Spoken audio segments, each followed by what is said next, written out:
اور ان لوگوں کی موجودگی اپنے آپ میں بہت زیادہ معنی خیز تھی۔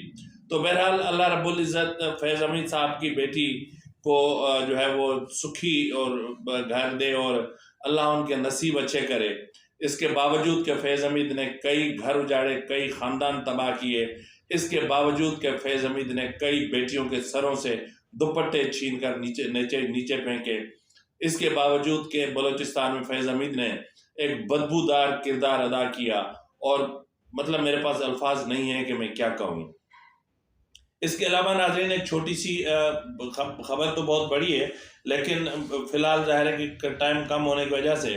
میں اب اس کو محدود کر رہا ہوں۔ ناظرین اس وقت خیبر پختونخوا کی صورتحال آپ دیکھ رہے ہوں گے کہ دن بہ دن بگڑتی جا رہی ہے، اور اس صورتحال کو دیکھتے ہوئے وہاں پر اپنا وانا میں ایک بہت بڑی احتجاجی ریلی بھی نکالی گئی، اور حیرت کی بات یہ ہے کہ جو کل تک ان کو اقتدار میں حصہ دینے کی بات کرتے تھے، جو کل تک ان کے لیے ایک شیلڈ بننے کی کوشش کرتی تھی پی ٹی آئی، اب وہاں عمران خان لاہور میں بیٹھے ہوئے ہیں، ان کو پتہ ہی نہیں، اور وہاں پی ٹی آئی اپنی ناک اور اپنی عزت بچانے کے لیے ان مظاہروں میں شامل ہے۔ اور اس کے علاوہ ناظرین میں آپ کو بتاتا چلوں کہ ایک ٹی ٹی پی کے سربراہ نے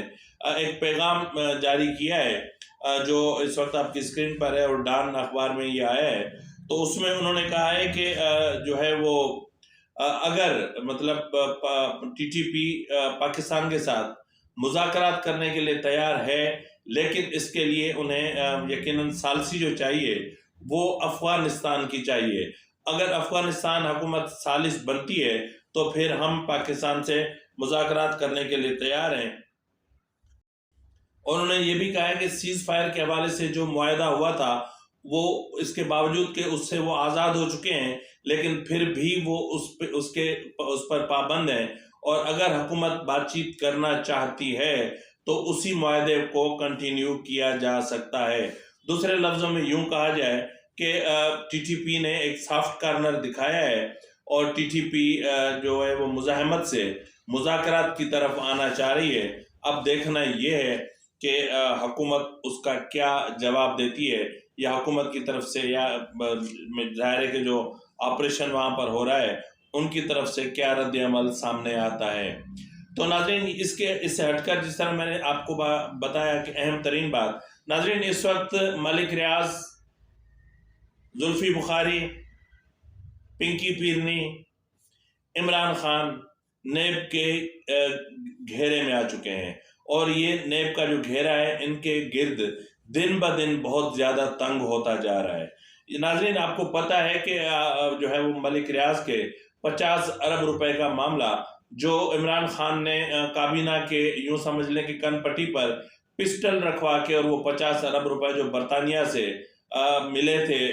جو ایک ایلیگل ٹرانزیکشن ہوئی تھی، وہ پاکستان کو واپس ہوئی تھی، جو ملک ریاض کی تھی۔ اب ملک ریاض کو جو ہے وہ جو بحریہ ٹاؤن کے حوالے سے 464 ارب روپے ادا کرنے تھے سپریم کورٹ کے فیصلے کے مطابق، یہ اس میں ایڈجسٹ ہونے تھے، لیکن بدقسمتی سے عمران خان نے اور پنکی پیرنی نے مل کے یہ 50 ارب روپے عمران خان کے سپرد کیے۔ اب اس کے بدلے میں ظاہر ہے کہ بھاری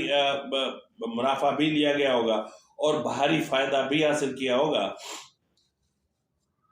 تاہم اگر اس صورتحال کو اگر دیکھتے ہیں تو اس میں نیب نے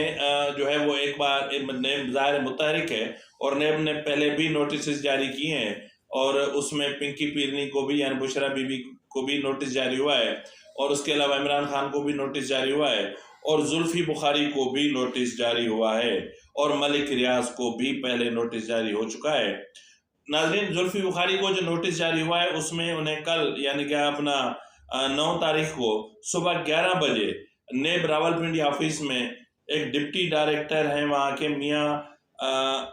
عمر ندیم ان کی جو ہے ان کے پاس پیش ہونے کے لیے کہا گیا ہے۔ اس وقت جو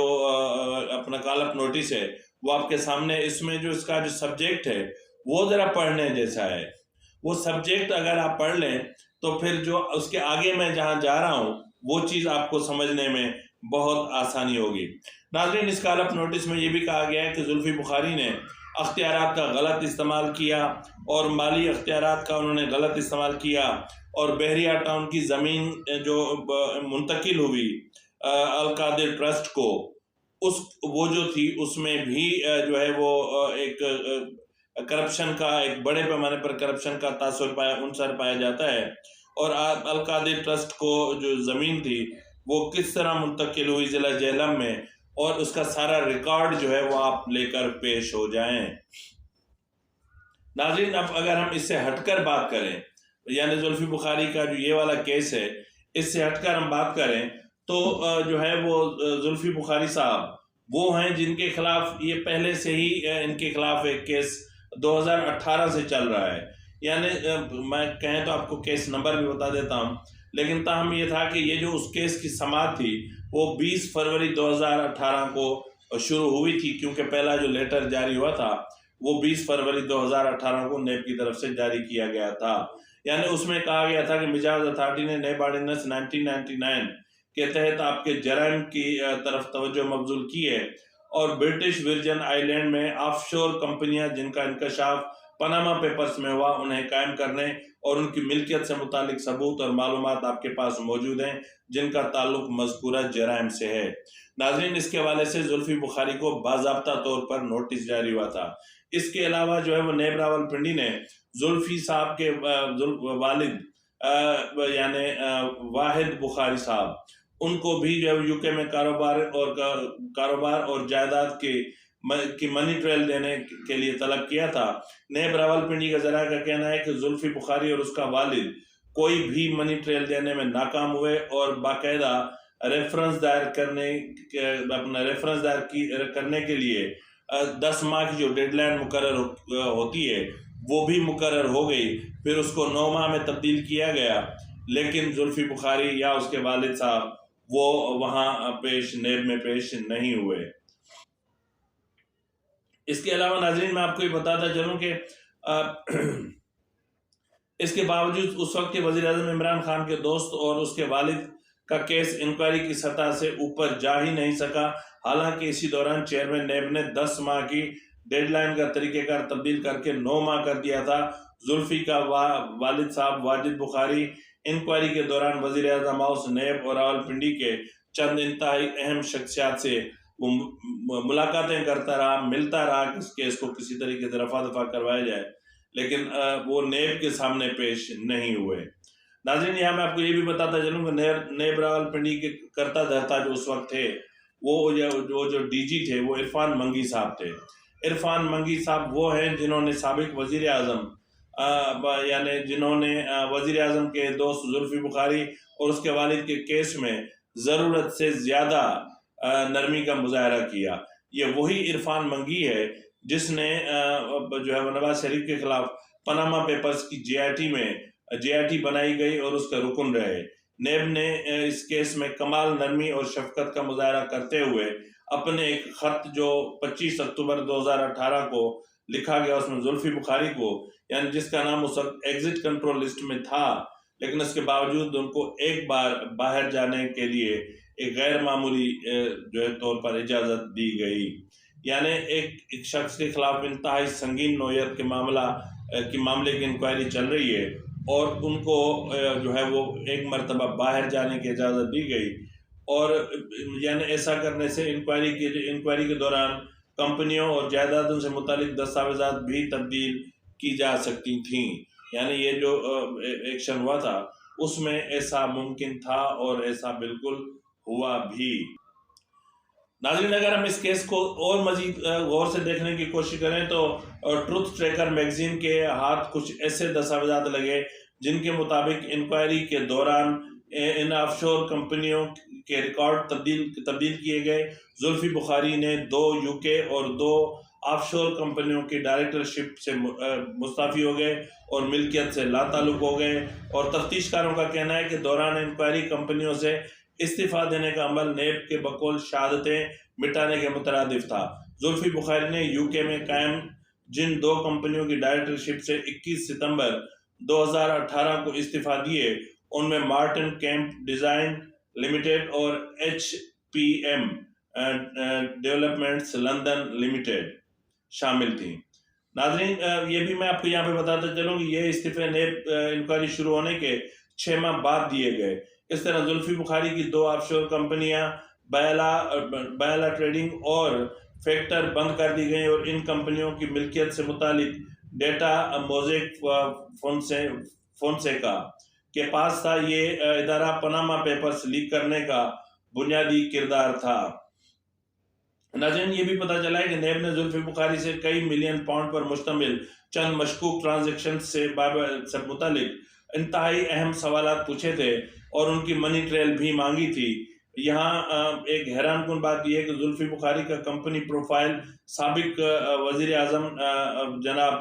نواز شریف صاحب کے خلاف جو فائل کیے گئے تھے، یعنی فلیگ شپ کمپنی کے ریفرنس کے حوالے سے، یعنی اس سے بالکل ہو بہو نقل کیا گیا تھا، یعنی جو گمشدہ منی ٹریل تھا اسی کو بالکل نقل کیا گیا تھا۔ اور جن آڈیٹرز نے زلفی بخاری کی یو کے کی کمپنیوں کا جائزہ لیا تھا، انہوں نے ٹروتھ ٹریکر کو بتایا کہ حیران کن طور پر یو کے کی کمپنی کے علاوہ تمام کمپنیاں کاروبار میں خسارہ دکھا رہی تھیں، اور جبکہ ان کمپنیوں میں آف شور کمپنیوں سے بھاری مقدار میں رقومات منتقل ہوئی تھیں۔ جس وقت نیب نے زلفی بخاری کے خلاف تحقیقات کا آغاز کیا،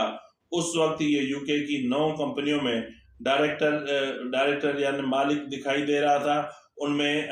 Martin Kemp design limited, H M P developments London, اور اپنا ون لندن مارکیٹنگ لمیٹڈ، اور اوور برج پراپرٹیز لمیٹڈ، اور زیب ڈیولپمنٹس لمیٹڈ، اور زیب پراپرٹیز لمیٹڈ شامل تھیں۔ ان میں سے مارٹن کیمپ ڈیزائن لمیٹڈ اور H P M developments London limited, ان دونوں کمپنیوں سے زلفی بخاری نے ستمبر 2018 میں استعفے دیے تھے۔ ان کے ریکارڈ کے مطابق 2012 میں ان کمپنیوں میں کئی ملین پاؤنڈ وصول ہوئے تھے۔ انکوائری میں زلفی بخاری بھاری رقومات کی کوئی منی ٹریل نہیں دے سکا، یعنی اس کے نیب ان کو متعدد مرتبہ اور بار بار نوٹس جاری کرتا رہا، ان کو اور ان کے والد کو، لیکن ظاہر ہے کہ آپ کو پتہ ہے کہ خاص مرشد کا ایک خاص چیلا تھا، اور جو مرشد صاحب تھا وہ کسی اور مرشد کا چیلا تھا، تو یہ سارے معاملات وایا چل رہے تھے، اور وایا اس طرح چل رہے تھے کہ ظاہر ہے کہ جس کو وزیر اعظم کا ہاتھ جس کے سر پہ ہو تو ان کا کوئی کیا بگاڑ سکتا ہے۔ اسی کے ساتھ ہی ناظرین، اپنے میزبان نواز بھٹو کو اجازت دیجیے۔ اللہ حافظ۔